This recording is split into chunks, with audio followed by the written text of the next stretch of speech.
Baik, saya akan tambah sedikit tentang apa yang disampaikan temanmu tadi. Jadi ceramah memang luar biasa. Anak-anak SMP 1 Taliwang, saya melihat penguasaan materinya. Saya aja belum tentu bisa hafal sebanyak itu, tapi 2 hari ini saya melihat penguasaan materinya luar biasa. Terima kasih anak daya. Tentang sedekah tadi, jadi sedekah sangat luar biasa. Jadi balasannya juga luar biasa ketika kamu ikhlas dalam mengeluarkan sedekah itu. Tapi kalau tidak ikhlas, jangan harap balasannya akan ada, akan sia-sia. Jadi setiap perbuatan baik yang kita lakukan ketika kita ikhlas, jangan harap ada balasannya. Ya.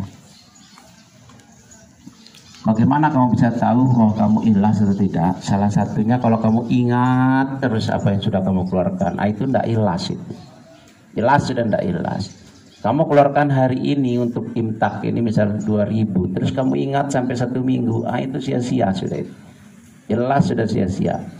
Jangan diingat-ingat apa yang sudah kamu lakukan, tapi ingat boleh. Jangan diingat-ingat apa yang sudah kamu lakukan, baik itu perbuatan mengeluarkan uang seperti sedekah itu, maupun perbuatan baik lainnya, sholatmu, puasamu. Kalau kamu selalu mengingat-ingat, maka musnahlah amal ibadahmu itu. Tapi kalau ingat, boleh. Nah, ini perbedaannya ikhlas itu. Ya. Ketika kamu selalu mengingat, misal kamu tadi malam bangun sholat tahajud, terus paginya kamu ceritakan, tadi malam saya tidak tidur. Kenapa? Sholat tahajud. Padahal itu tidak perlu diceritakan.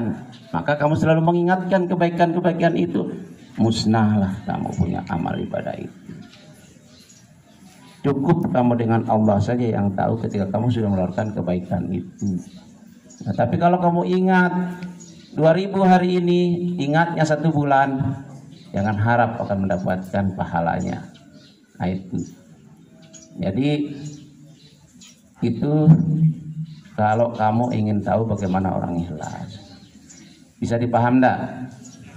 Bisa dipaham yang laki? Jangan ngobrol terus. Jadi kelihatan kepalanya ke sana kemari. Ya. Jadi tadi sedekah banyak sekali manfaatnya dalam kehidupan kita sehari-hari. Balasannya kadang nyata, ya. Ketika kamu sering bersedekah, yang tadinya kamu mau tabrakan, tidak jadi tabrakan, itu juga balasan dari sedekahmu.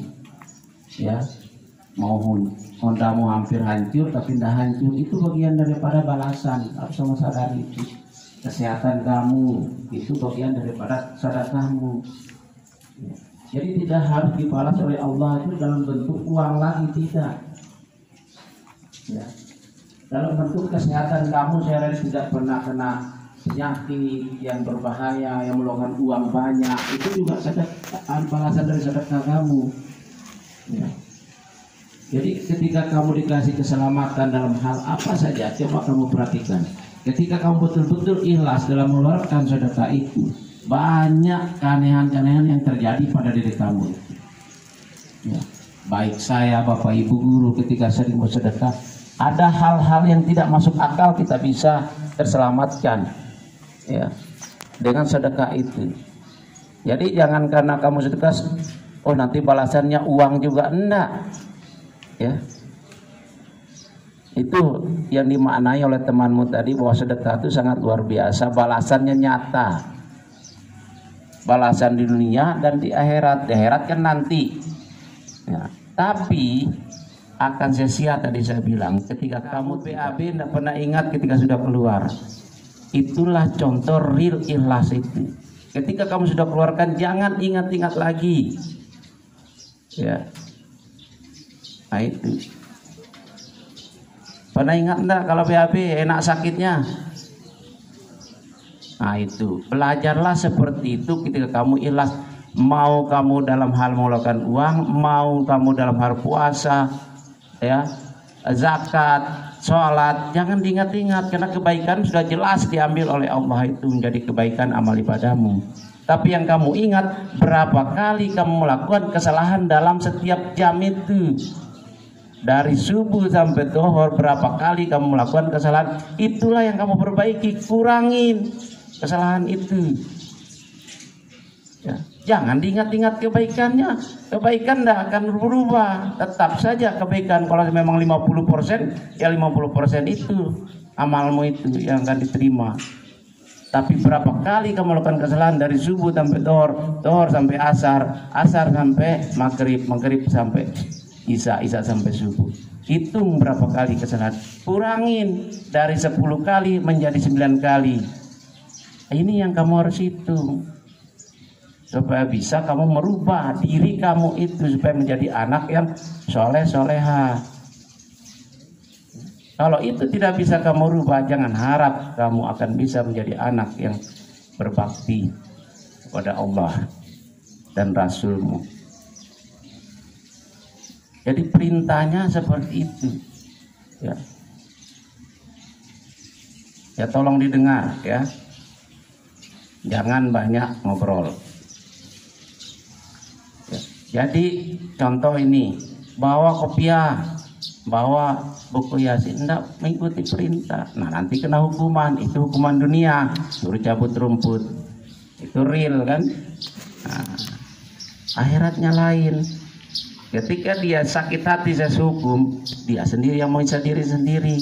Saya tidak sakit hati tapi dia sakit hati. Saya jengkel sama saya karena saya suruh cabut rumput. Nah itu juga menyiksa diri sendiri, dosa juga buat dia.